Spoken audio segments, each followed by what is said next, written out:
¿Qué tal? ¿Cómo están amigos y amigas de esta comunidad? Como siempre un gusto, como siempre un placer que nos acompañen. Muchas gracias por ser parte de la misma, por supuesto. Y ahora tenemos la oportunidad de platicar con uno de los excelentes colaboradores que nos hacen el honor de estar con nosotros cada semana en nuestro canal de análisis con mi querido Fernando Rivera Calderón, a quien hemos molestado precisamente para hablar de dos temas particularmente.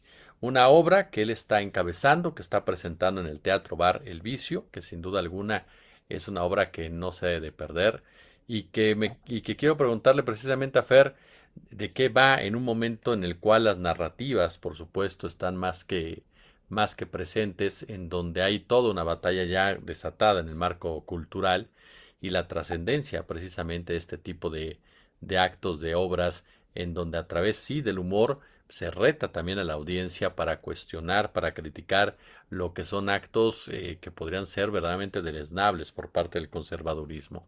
Y de ahí vamos a platicar con Fer también de otros aspectos más, el tema de los periodistas de derecha y lo que están diciendo en la actualidad. Pero antes los saludo con muchísimo gusto y con toda admiración. Querido amigo, gracias de verdad por estar con nosotros. ¿Cómo estás?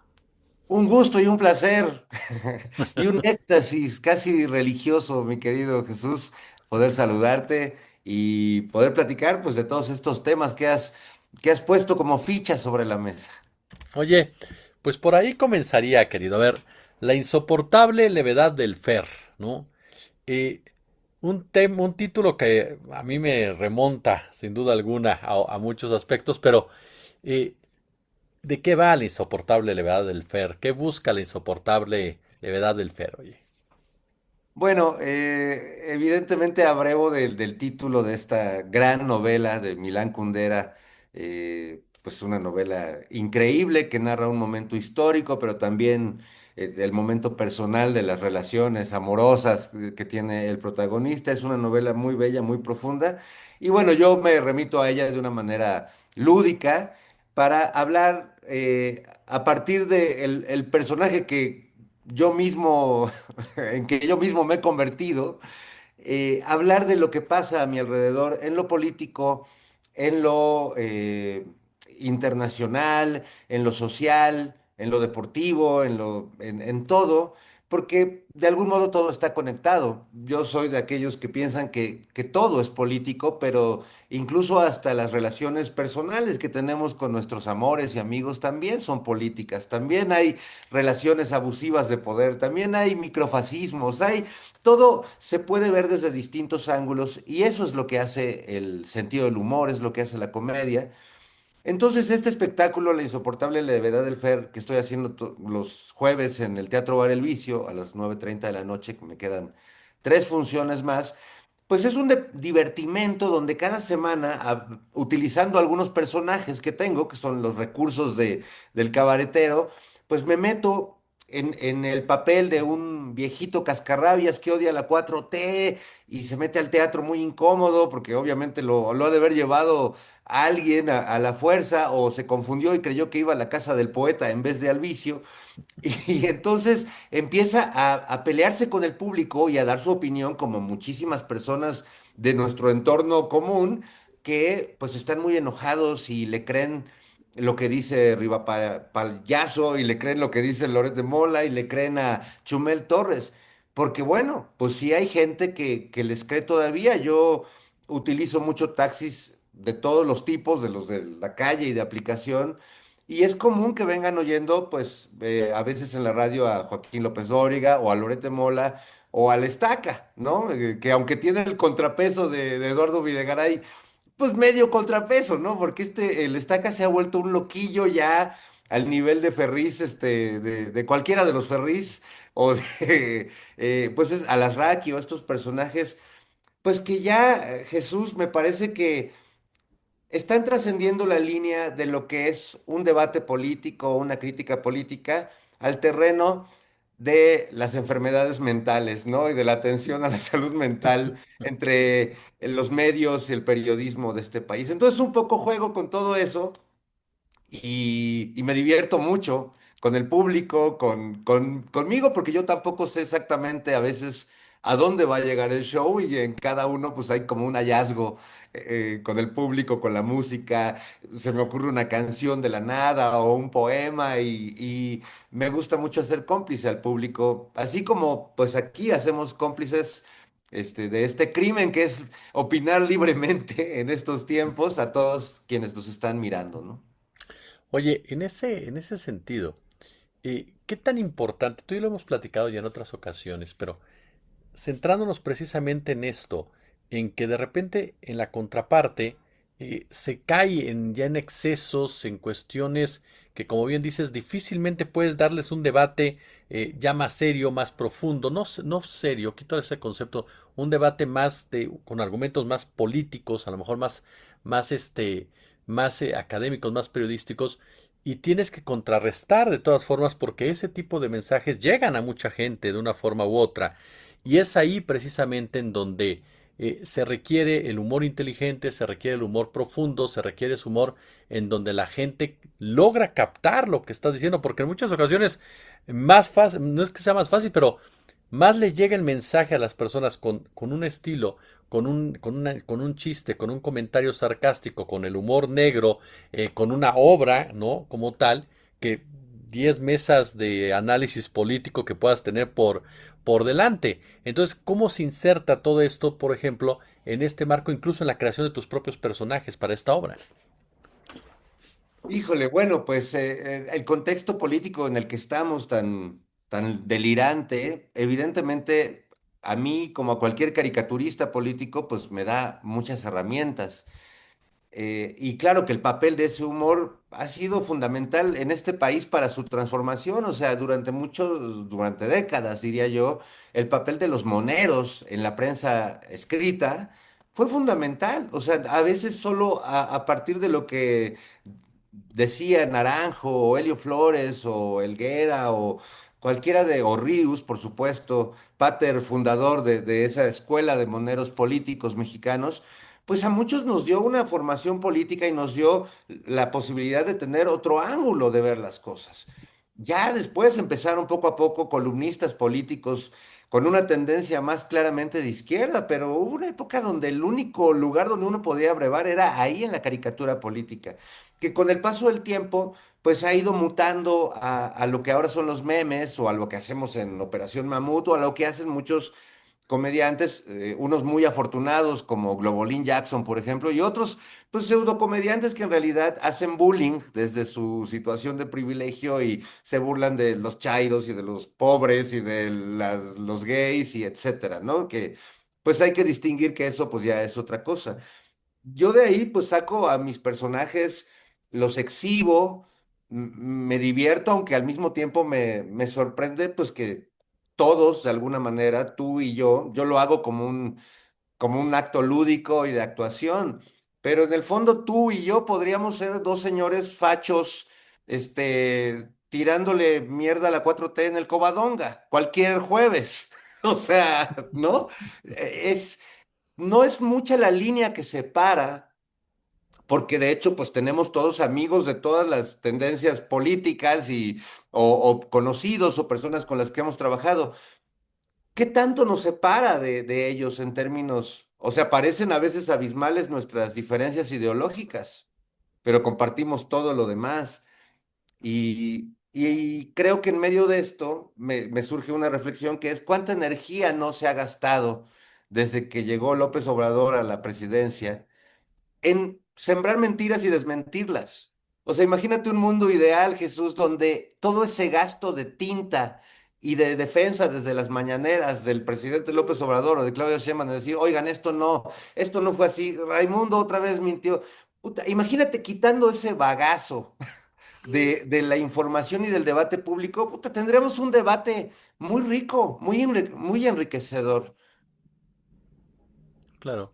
Oye, y ahorita que se habla tanto de la censura, yo me acuerdo mucho de los shows que presentaba José Natera, ¿Mm? que criticaba, ¿no? Al salinismo y que así le iba muchas veces, ¿no?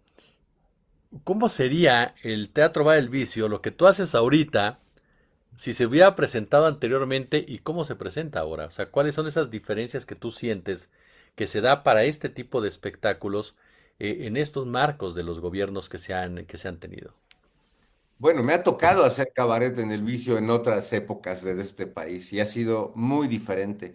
Siempre ha habido, por supuesto, un gran entusiasmo por decir, por hacer, por criticar el vicio, pues es un espacio donde la gente lo ve como un teatro bar, va a haber espectáculos, pero para muchos de nosotros es un espacio de encuentro para parias de la sociedad, para personas que no nos hallamos muy bien en el contexto social en el que estamos, desde por nuestra orientación sexual o por nuestra orientación política o por nuestra simple posición ante el mundo.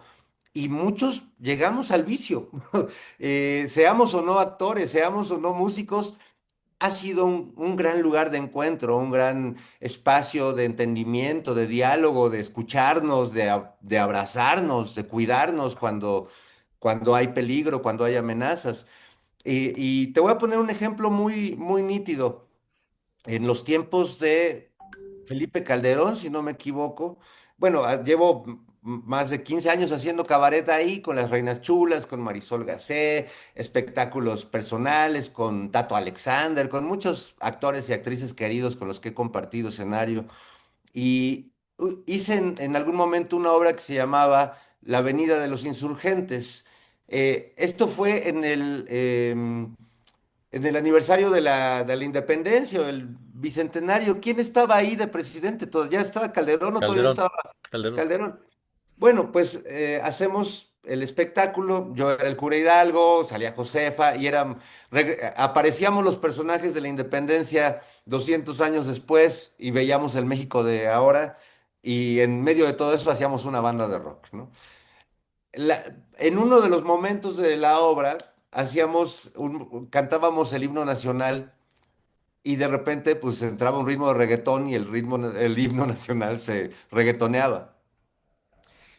Hubo una mención de Katia de Artigues en su columna a que estábamos haciendo esto en el vicio y a partir de la siguiente función, una entidad de la Secretaría de Gobernación, de cuyo nombre no puedo acordarme, mandó un comunicado diciendo que iban a ir a vigilar la obra cada semana para verificar que yo no cantara el himno nacional en reggaetón o en cumbia, so pena de cerrar el lugar, una multa millonaria que nuestra ahora secretaria de Cultura me acuerdo que me amenazó literalmente de no le vayas a jugar al Jim Morrison, güey, nos cancelan el lugar y la multa la vas a pagar tú y no te hagas el chistosito y pues, mi mamá me fue, porque pues durante las funciones que duró la temporada, llegaban 5 personas de la Secretaría de Gobernación, pagaban su boleto y se sentaban en una mesa hasta adelante para ver que yo no hiciera. Y por lo menos recuerdo que la primera vez que fueron, cerraron la calle de Madrid, 2 patrullas, mandaron mucha policía porque yo iba a cantar el himno nacional en reggaetón. Y tengo el documento que lo tenía enmarcado, por ahí debe de estar ahora, pero yo lo había enmarcado porque me parecía tan absurdo que una obra de cabaret, que un chiste, una mención en un teatro, que es un espacio de libertad radical, mucho más, tal vez solo parecido a esto en lo que estamos ahora, pero incluso aquí nos desmonetizan o pasa algo que te Mm. pueden aplicar. En el cabaret es una libertad radical. Y que estos cuates pagaran su boleto para ir a ver en qué momento me censuraban, eso no ha pasado en estos tiempos. Podemos padecer a veces de que el público no llega como quisiéramos o algunas situaciones de otra índole, pero ya jamás enfrentar la censura o la amenaza de la censura como sí se vivió en aquellos tiempos. Y te hablo del cabaret. Otro día hablamos del periodismo, ¿no? Que también, pues en el largo caminar que tengo, pues me ha tocado vivir la censura de muchos modos y disfrazada también, con muchos eufemismos, como ahora Riva Palacio dice que no fue montaje, sino como un sainete, ¿o qué dijo? Fíjate que eso iba también, querido. A ver, cambiando los términos, ya, por ejemplo, Sergio Sarmiento dice, no dije lo que dije, o sea, dice, sí dije que dije, pero en un contexto más amplio, a final de cuentas sí lo dijiste, ¿no? Y sí, no estás hablando de las audiencias, pero estabas hablando de cómo los medios mienten y que hacen falta precisamente regulaciones en ese respecto. Y Raimundo Riva Palacio que señala, ya desmentido por Gobernación, que hubo una reunión en Gobernación con periodistas y no sé qué tanto para lanzarse en contra de Loret de Mola y en contra de Ciro Gómez Leiva. Pero aparte de decir que el montaje que ya está que el propio Loret ya dijo que sí fue montaje, pues no es montaje, sino que era una recreación como tal. Y eso me llamó la atención también, en parte de lo que ya excelsamente nos explicabas. De repente ese afán de, pues ya medio delirante, pero o de lavarse la cara, no sé cómo lo veas tú, lavarse la cara o tratar ya de desvirtuar la verdad, ¿no? En pocas palabras, con un total, pues no sé ya cómo definirlo, si cinismo, desvergüenza, interés, ¿con qué finalidad tú lo ves, oye? Pues perversidad, cinismo, todo eso. Me recordó cuando también Xóchitl Gálvez ya había reconocido su derrota y Ferriz de Con seguía diciendo que el algoritmo, casi casi diciendo a Xóchitl, no es cierto, tú no sabes nada de eso, ¿no? Sí, es que ahora sí que el eufemismo no es lo mismo, ¿no? Pero lo parece. Y gente como Raimundo, como Sergio Sarmiento, pues no son inocentes, ¿no? No son nuevos en esto, saben perfecto lo que sí y lo que no. Y si le entran con tanto gusto a lo que no, es porque les genera dinero, les permite vivir de una manera para mí no muy decente ni muy digna, pero pues les permite conservar el estatus que tuvieron alguna vez cuando esos viejos medios estaban encumbrados y recibían todo el presupuesto del Estado.